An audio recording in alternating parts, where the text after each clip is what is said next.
अस्सलाम वालेकुम जी। ओ बादशाह तुसीं इत्थे सुते दे हो दरवाजे बंद करके? ओ यार उठ बो तां, मेरा इक दोस्त दुबईयों आया दा है 5 सालां बाद।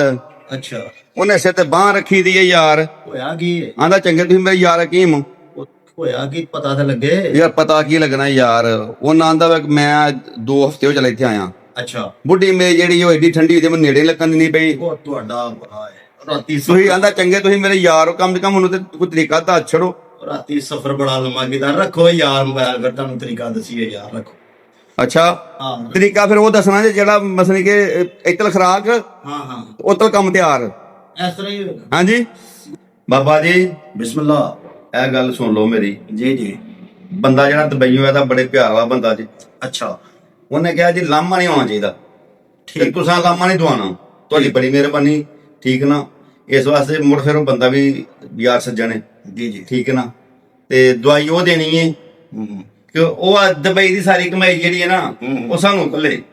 ਅੱਲਾਹ ਪਾਕ ਰਹਿਮਤਾਂ ਫਰਮਾਏ। ਸਭ ਤੋਂ ਪਹਿਲਾਂ ਤੇ ਸਵਾਲ ਹੈ ਕਿ ਲਾਮਾ ਨਹੀਂ। ਹਾਂਜੀ ਤੇ ਤੁਸੀਂ ਇਹ ਦੱਸੋ ਔਨ ਕੈਮਰੇ ਦੇ ਅੰਦਰ ਅਸੀਂ ਹੁਣ ਸੁੱਤੇ ਹਾਂ, ਤਕਰੀਬਨ ਇਨਸਾਨ ਦੇ ਹਵਾਸ ਨਹੀਂ ਬਰਾਬਰ ਹੁੰਦੇ। ਹਾਂਜੀ ਉੱਠ ਪਏ ਆ, ਲੇਕਿਨ ਇਹ ਦੱਸੋ ਕਿ ਲਾਹੌਰ ਜਿਹੜੇ ਬੰਦੇ ਨਾਲ ਤੁਹਾਡਾ ਤਲਕ ਸੀ ਕਸੂਰ ਰੋਡ ਤੇ ਉਹਨੂੰ ਲਾਮਾ ਆਇਆ ਸੀ? ਨਹੀਂ ਨਹੀਂ, ਉਹਨੇ ਤੇ ਇਹ ਗੱਲ ਸੁਣੋ, ਉਹਨੇ ਜਾ ਕੇ ਦਵਾ ਠਾਕੀ ਸਾਡੀ। ਕਿਆ ਬਾਤ। ਹਾਂਜੀ ਲਓ ਫਿਰ ਸੁਣੋ ਜੀ, ਠੰਡੀ ਔਰਤ ਨੂੰ ਗਰਮ ਕਰਨ ਦਾ ਤਰੀਕਾ। ਔਰਤ ਇਰਦ ਗਿਰਦ ਕਹਿਣਾ ਹੀ ਮੰਨਦੀ ਰਹੇ 24 ਘੰਟੇ ਦੇ ਵਿੱਚ। ਜਿਵੇਂ ਅਫਜ਼ਾਲ ਨੇ ਆਖਿਆ ਕਿ ਬਾਬਾ 24 ਘੰਟੇ ਚ 48 ਵਾਰੀ ਉਹ ਕਹਿਣਾ ਮੰਨਣ ਨੂੰ ਵੀ ਰਾਜ਼ੀ ਜੀ। ਫਿਰ ਇੱਕ ਗੱਲ ਹੋਰ ਜੇ ਜੀ ਜੀ ਨਾਲ ਹੀ ਵੀ ਦੱਸਣਾ ਜੀ ਕਿ ਠੰਡੀ ਔਰਤ ਦੀ ਅਲਾਮਤ ਕੀ ਹੁੰਦੀ ਹੈ, ਠੀਕ ਹੈ ਨਾ। ਠੀਕ ਹੈ, ਉਹਦਾ ਨਾਲ ਪਰਹੇਜ਼ ਵੀ ਦੱਸਣਾ ਜੀ, ਯਾਨੀ ਕਿ ਪੂਰੀ ਤਸ਼ਖੀਸ। ਪੂਰੀ ਤਸ਼ਖੀਸ ਕਰਨੀ ਹੈ। सुनो फिर मालिक रहमत फरमाए ऐसी औरत की जबान बिल्कुल वाइट उते हल्की हल्की रतूबत जैसे कि बलगम नजलाट है, मसूड़ियां च सूजश, मुंह च गंदी स्मैल, दूसरी तहरीक और मिजाज के अंदर किनारे सुरख ते जबान उते चिट्टी। साबी औरत की पहचान भी तुहानू दसती है, चिड़चिड़ापन, गुस्सा, बस बसे, शोहर इंज करके हथ लाए ते नाल ही इंज ਉਸ ਤੇਰੀ ਖੈਰ। सही गल है। ਲੱਕ 'ਚ ਪੀੜ, ਦਿਲ ਨਹੀਂ ਕਰੇਗਾ, ਐ ਜਿਵੇਂ ਲਾਸ਼ ਪਈ ਹੈ ਅੰਦਰ, ਫੀਲਿੰਗ ਕੋਈ ਨਹੀਂ ਹੋਏਗੀ, ਹੱਥ ਨਹੀਂ ਬੰਦੇ ਨੂੰ ਲਾਉਣ ਦੇਗੀ, ਬਹਾਨੇਬਾਜ਼ੀ ਬੜੀ ਕਰੇਗੀ। ਫਿਰ ਉਸ ਤੋਂ ਬਾਅਦ ਬੰਦੇ ਨੂੰ ਸ਼ਰਮਿੰਦਾ ਕਰਨ ਵਾਸਤੇ ਮੇਰਾ ਦਿਲ ਨਹੀਂ ਕਰਦਾ, ਇਹ ਹੈ ਕੀ ਹੋਇਆ ਫਲਾਂ ਟਮਕਾਨ। ਐਸੀ ਔਰਤ ਪਾਣੀ ਤੋਂ ਬੜਾ ਡਰੇਗੀ, ਨਹਾਉਣ ਤੋਂ ਬੜਾ ਚਾਲੂ ਹੋਏਗੀ ਐਸੀ ਔਰਤ। ਐਸੀ ਔਰਤ ਨਾਨ ਪਕੌੜੇ ਬਰਗਰ ਸਮੋਸੇ, ਫਿਰਨਾ ਟੁਰਨਾ, ਪੈਸੇ ਨਾਲ ਬੜਾ ਪਿਆਰ ਕਰੇਗੀ। ਲੇਕਿਨ ਮਜ਼ਾਜ ਦੀਆਂ ਮੈਂ ਇਲਾਮਤਾਂ ਬਿਆਨ ਕਰ ਰਿਹਾ ਤੁਹਾਡਾ। ਲੱਕ 'ਚ ਕੜੇ 'ਚ ਦਰਦ ਹੋਏਗੀ, ਡੇਟ ਇਹਨੂੰ ਲੱਗ ਕੇ ਆਏਗੀ, ਕੰਮ ਆਏਗੀ, ਕਰਾਰ ਨਾ ਆਏਗੀ, ਲਗੋਰੀਆ ਹੋਏਗਾ। ਉਸ ਤੋਂ ਬਾਅਦ ਇਹਦਾ ਸੀਨਾ ਜਿਹਨੂੰ ਚਸਟ ਕਿਹਾ ਜਾਂਦਾ ਹੈ, ਇਹ ਬਹੁਤ ਸੁਗੜਨਾ ਸ਼ੁਰੂ ਹੋ ਜਾਣਗੇ, ਹਿੱਪ ਬੜਨਾ ਸ਼ੁਰੂ ਹੋ ਜਾਏਗੀ, ਮਾਸ ਵੱਖੀਆਂ ਦਾ ਲਟਕਣਾ ਸ਼ੁਰੂ। ਉਸ ਤੋਂ ਬਾਅਦ ਇਹ ਖਾਸ ਕਰਕੇ ਅਗਰ ਗੌਰ ਕਰੇ ਤੇ ਇਨਸਾਨ ਦੇ ਗਲੇ ਦੇ ਆ ਨੀਚੇ ਇਹ ਮਾਸ ਜਿਹੜਾ ਵੇ ਦਰਦ ਹੋਣਾ ਹਲਕਾ ਹਲਕਾ ਸ਼ੁਰੂ ਹੋਣਾ ਸ਼ੁਰੂ ਹੋ ਜਾਏਗਾ। ਇਹਦੀਆਂ ਇਲਾਮਤਾਂ ਬਾਕੀ ਤਫਸੀਲ ਦੇ ਵਿੱਚ ਨਹੀਂ ਜਾ ਰਹੇ ਕਿਉਂਕਿ ਹਾਲੇ ਤੇ ਫਿਲਹਾਲ ਅਸੀਂ ਵੀ ਅੱਧੀ ਨੀਚੀਆਂ ਉਠਾਇਆ ਆ ਕੇ ਇਹਨਾਂ ਨੇ। ਮਿਹਰਬਾਨੀ। ਤੇ ਨੁਸਖਾ ਨੋਟ ਕਰ ਲਵੋ ਤੁਸੀਂ, ਤੁਹਾਡੇ ਕੋਲ ਜੇ ਕੋਈ ਸੰਨਿਆਸੀ ਜਾਂ ਕੋਈ ਹਕੀਮ ਹੈ ਤੇ ਤੁਸੀਂ ਉਹਦੇ ਕੋਲ ਬਣਵਾਇਆ ਜੇ, ਖੁਦ ਤੁਹਾਂ ਕੋਸ਼ਿਸ਼ ਨਹੀਂ ਕਰਨੀ ਇਸ ਨੁਸਖੇ ਤੋਂ ਇੰਨਾ ਦੂਰ ਰਹਿਣਾ ਜਿੰਨਾ ਅਸਮਾਨ ਤੋਂ ਜ਼ਮੀਨ ਦੂਰ ਹੈ। ਮੈਨੂੰ ਉਮੀਦ ਹੈ ਕਿ ਤੁਸੀਂ ਸਮਝ ਗਏ ਹੋਵੋਗੇ।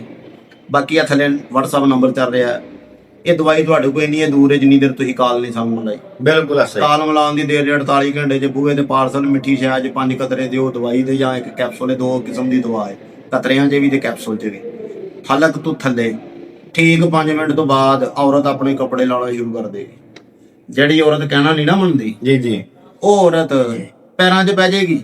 ਸਾਡੇ ਕੋਲ ਐਸੇ ਮਰੀਜ਼ ਆਏ ਨੇ ਕਿ ਔਰਤ ਪੱਲਿਓਂ ਪੈਸੇ ਦੇਣ ਲੱਗ ਪੈਂਦੀਆਂ। ਫਿਰ अल्लाह की रहमत ना बुढ़ी आंटी है, जवान है, लड़की है, किसी भी उम्र के अंदर इतनी की शहावत हो जाती है कि औरत को बर्दाश्त ही नहीं होती। अल्लाह की मेहरबानियां दे नाल। जी बरसा ਬਾਬਾ ਜੀ ਉਹਨੇ ਪਤਾ ਕੀ ਕਿਹਾ? जी जी ਉਹਨੇ ਕਿਹਾ ਚੌਧਰੀ ਪੈਸਿਆਂ ਦਾ ਬੈਗ ਭਰਿਆ ਦਾ ਰਿਆਲਾਂ ਦਾ ਕੋਲ ਰੱਖ ਛੜਿਆ, मैं मैसेज ਤੁਹਾਡਾ ਉਹ ਸੁਣਿਆ ਕਿ ਤੇ ਪਿੱਠ ਕਰਕੇ ਨਾ ਮੇਰੇ ਵਾਲੇ ਪਾਸੇ ਨੂੰ ਸਿਰ ਬੰਨ ਕੇ ਤੇ ਦੂਸਰੇ ਪਾਸੇ ਨੂੰ ਹੋ ਕੇ ਸੌ ਜਾਂਦੀ ਹੈ। ਜ਼ਾਰੀ ਗੱਲ ਹੈ ਵਿਚਾਰੀ ਦਾ ਬੀਪੀ ਪੂਰਾ ਨਹੀਂ ਹੁੰਦਾ ਮਜ਼ਾਜ ਜਿਸ ਤਰੀਕੇ ਨਾਲ, ਤੇ ਪੈਸਿਆਂ ਦਾ ਬੈਗ ਨੂੰ ਕਿਹੜੇ ਪਿਆਗ ਲਾਉਣੀ ਹੈ। ਹਕੂਕ ਇਨਸਾਨ ਸਾਰੇ ਪੂਰੇ ਕਰਦਾ ਲੇਕਿਨ ਔਰਤ ਤੋਂ ਪਰੇਸ਼ਾਨ ਹੈ, ਉਹ ਤਕਲੀਫ ਦੇ ਅੰਦਰ ਹੈ। ਹਾਲਾਂਕਿ ਲਵ ਮੈਰਿਜ ਸ਼ਾਦੀ ਉਹਨਾਂ ਦੀ, ਜਵਾਨ ਬੱਚੀ ਹੈ, ਜਵਾਨ ਬੱਚਾ ਹੋ। ਅੱਲਾਹ ਦੀ ਪਾਕ ਰਹਿਮਤ ਦੇ ਨਾਲ ਇਹ ਪਾਰਸਲ ਜਿਹੜਾ ਉਹਨਾਂ ਦਾ ਪੈਕ ਹੋਇਆ, ਹਾਂਜੀ ਇਹ ਦੇਖੋ ਪਾਰਸਲ ਜਿਹੜਾ ਪੈਕ ਹੋਇਆ ਹੈ, ਦੇਖੋ ਜੀ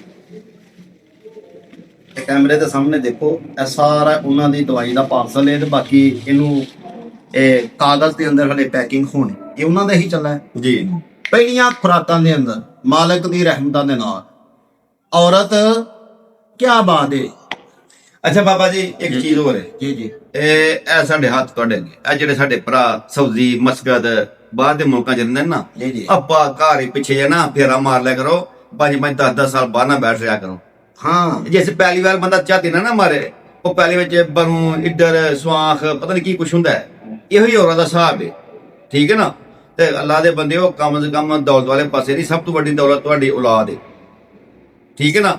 ਸਰਕਾਰ ਫਰਮਾਉਂਦੇ ਨੇ ਕਿ ਜਿਹੜੀ ਪੈਲੀ ਦੇ ਅੰਦਰ ਸਬਜ਼ੀ ਤੁਸੀਂ ਬੀਜ ਲਓ ਉਹਦੀ ਰਾਖੀ ਨਾ ਕਰੋ, ਹਾਂਜੀ ਉਹ ਫਿਰ ਦੂਸਰੇ ਖਾਂਦੇ ਨੇ। ਹਾਂਜੀ, ਮੈਨੂੰ ਉਮੀਦ ਹੈ ਅਕਲਮੰਦ ਵਾਸਤੇ ਇਸ਼ਾਰੇ ਕਾਫੀ। ਅਕਲਮੰਦ ਵਾਸਤੇ ਇਸ਼ਾਰਾ ਕਾਫੀ। ਤੇ ਸੈਕਟਰ ਤੇ ਲੱਗੀ ਟੇਪ, ਪੁਰਾਣੀ ਉਮਰ ਦਾ ਵਿਆਹ ਲੋਕਾਂ ਜੋਗਾ ਹੁੰਦਾ ਹੈ, ਤੇ ਜਿਹੜੇ ਬੰਦੇ ਬਾਹਰ ਜਾ ਕੇ ਵਾਪਸ ਨਹੀਂ ਨਾ ਆਉਂਦੇ, ਹਾਂਜੀ, ਉਹ ਫਿਰ ਇਸੇ ਤਰ੍ਹਾਂ ਹੀ ਛੱਡ ਕੇ ਜਾਂਦੇ ਨੇ। ਬਾਬਾ ਜੀ ਸ਼ਹੀਦਾਂ ਤੇ ਹੁੰਦਿਆਂ ਨੂੰ ਹੁੰਦਾ ਹੈ ਗੌਰ ਮੀਦਾ ਵੀ। ਫਿਰ ਆਂਦੇ ਨੇ ਕਿ ਇਹ ਮਾਮੇ ਦੇ ਗਏ ਜਾਂ ਫਲਾਣੇ ਦੇ ਗਏ, ਹਾਂ। ਚਾਚੇ ਦੇ ਗਏ, ਤੇ ਕਿਉਂ ਲਾਮਾ ਲੈਣਾ ਜਿਸ ਗੱਲ ਦਾ। ਬਿਲਕੁਲ ਨੈਣਕ ਸ਼ਨਾਰਨ ਤੇ ਫਿਰ ਮਾਂ ਕੋਲੋਂ ਕਹਿੰਦੀ ਆ ਮਾਮੇ ਦੇ ਗਿਆ, ਹਾਂ, ਇਹ ਚਾਚੇ ਦੇ ਪੁੱਤਰ ਤੇ ਗਿਆ, ਆਪ ਹੀ ਮਾਮਾ ਆ ਕੇ ਲੱਤਾਂ ਘੁੱਟਦਾ ਰਿਹਾ ਵੀ ਉਹਦਾ ਤਲਕ ਹੀ ਵਿੱਚ ਕੋਈ ਨਹੀਂ, ਮਾਮੇ ਦੇ ਘਰ ਤੂੰ ਜਾਣਾ। ਇਹ ਚਾਚੇ ਦਾ ਪੁੱਤਰ ਆ ਕੇ ਤਾਂ ਗੁਰਦਾ ਰਿਹਾ ਹੈ। ਸਦਾ ਬਾਦ ਰਹੋ, ਮਾਲਕ ਰਹਿਮਤ ਆ ਫਰਮਾਏ। ਮਿਲਨੇ ਅਗਲੀ ਵੀਡੀਓ ਨਾਲ। ਅੱਲਾਹ ਨਿਗਹਿਬਾਨ, ਚੈਨਲ ਸਬਸਕ੍ਰਾਈਬ ਕਰ ਲਓ।